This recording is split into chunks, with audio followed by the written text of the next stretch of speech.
स्वागत है आप सभी का हमारी आज की वीडियो में। पिछली वीडियो में हमने पल्स रेट के बारे में पढ़ा था। आज हम ब्लड प्रेशर के बारे में पढ़ेंगे। अगर आपने इससे पहले की वीडियो नहीं देखी है तो लिंक डिस्क्रिप्शन में है, वह भी देख ले। हेडिंग डाल ले ब्लड प्रेशर। जैसा कि आपने देखा होगा, जब भी हम क्लिनिक या हॉस्पिटल में जाते हैं तो वह हमारा ब्लड प्रेशर चेक करते हैं। ब्लड प्रेशर कितना है? ब्लड प्रेशर इसलिए चेक किया जाता है क्योंकि इससे हमें पता चलता है कि शरीर में खून कितनी रफ्तार से चल रही है। हेडिंग डाले ब्लड प्रेशर। अब आप इसकी परिभाषा लिखने। रक्त के द्वारा नसों की दीवार पर लगने वाले दबाव को ब्लड प्रेशर कहते हैं। जैसा कि इसमें लिखा हुआ है, नस की दीवारों पर लगने वाला दबाव ब्लड प्रेशर कहलाता है। अगर आप में से किसी भी व्यक्ति को शुगर, बीपी, ब्लड प्रेशर या हार्ट की परेशानी हो तो नीचे दिए गए नंबर पर कॉल करके वरदान आयुर्वेदिक पाउडर मंगवाए। यह 100% गारंटेड है। इसमें आपको पहले महीने में ही 99% रिजल्ट मिलता है।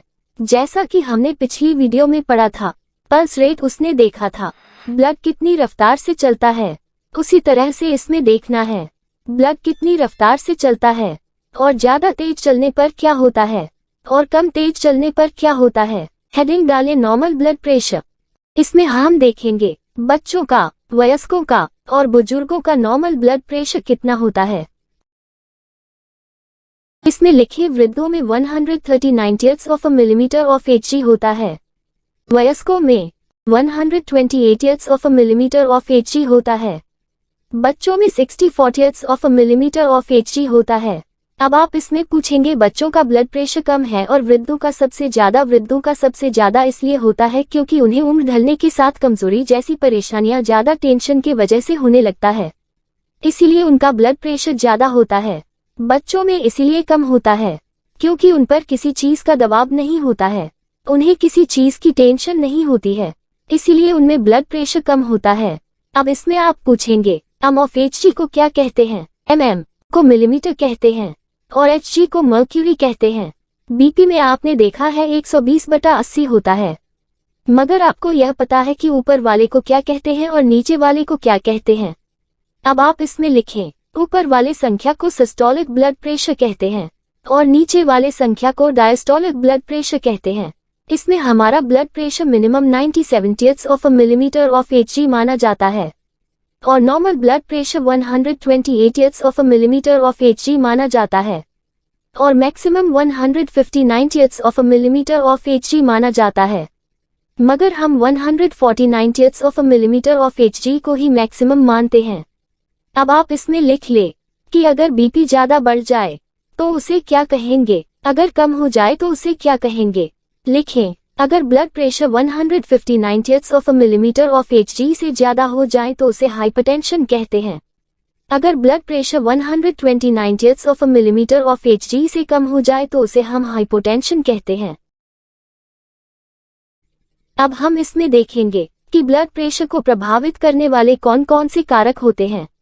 हेडिंग डालें ब्लड प्रेशर को प्रभावित करने वाले कारक। इसमें हमें उन सभी के बारे में लिखना है जिन चीजों से हमारी ब्लड प्रेशर बढ़ जाती है। लिखें, एक्सरसाइज करते समय बढ़ जाता है, चिंता करने पर बढ़ जाता है, डर लगने पर भी ब्लड प्रेशर बढ़ जाता है, इमोशन से भी बढ़ जाता है, दर्द होने पर ब्लड प्रेशर बढ़ जाता है, उम्र बढ़ने के साथ भी ब्लड प्रेशर बढ़ने लगता है, रक्तस्राव होने पर भी ब्लड प्रेशर बढ़ने लगता है, या कोई बीमारी हो तब भी बीपी बढ़ने लगता है।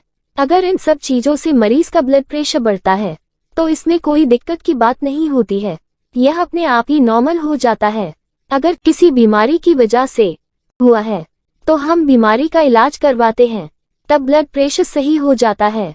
इसमें आप एक चीज और नोट कर ले कि हमारे शरीर का ब्लड प्रेशर दिन के मुकाबले रात में कम होता है।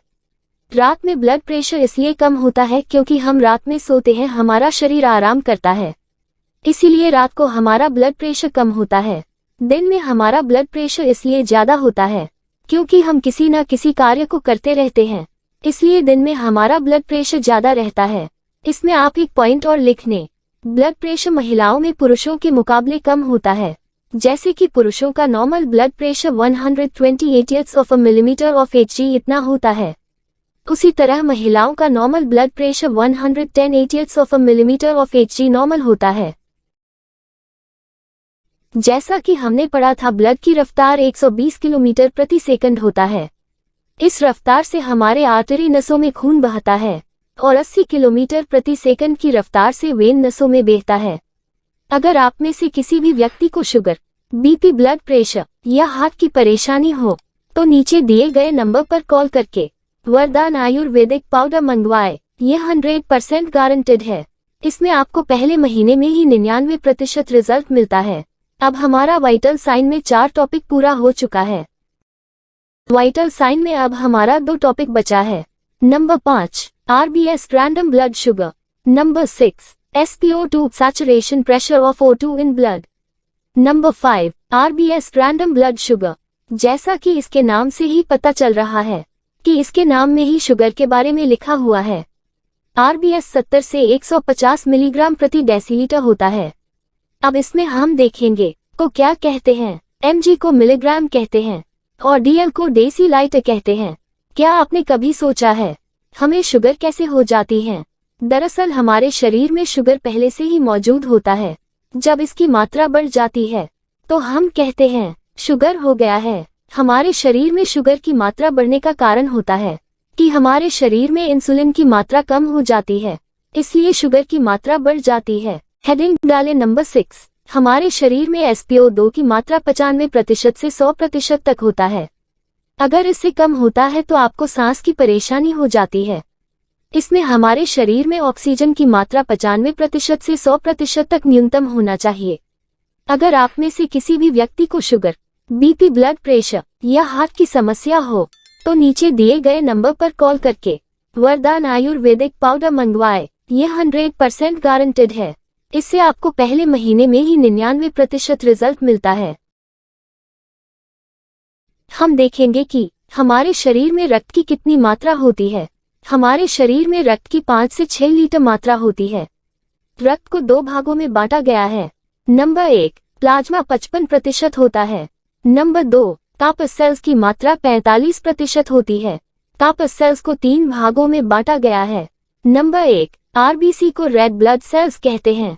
नंबर 2 WBC को व्हाइट ब्लड सेल्स कहते हैं। नंबर 3 प्लेटलेट्स का काम होता है खून का थक्का जमाना। जब हमें कहीं चोट लग जाती है या कट जाता है तो प्लेटलेट्स ही खून के थक्के जमाने का काम करती है। अगर आप में से किसी भी व्यक्ति को शुगर, बीपी, ब्लड प्रेशर या हार्ट की समस्या हो तो नीचे दिए गए नंबर पर कॉल करें। वरदान आयुर्वेदिक पाउडर मंगवाए। यह 100% गारंटेड है। इसमें आपको पहले महीने में ही 99% रिजल्ट मिलता है। अब हम देखेंगे कि body temperature, pulse rate, respiration rate, blood pressure को चेक वाले उपकरणों का क्या नाम है। नंबर 1 बॉडी टेम्परेचर को नापने वाले उपकरण को थर्मोमीटर कहते हैं। नंबर 2 रेस्पिरेशन रेट चेक करने वाले उपकरण को स्टेथोस्कोप कहते हैं।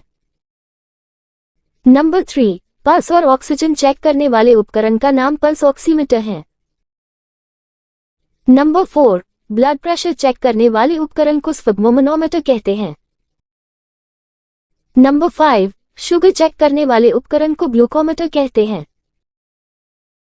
Number 6 blood pressure, pulse, respiration, body temperature और SpO2 को एक साथ चेक करने वाले उपकरण को मॉनिटर कहते हैं।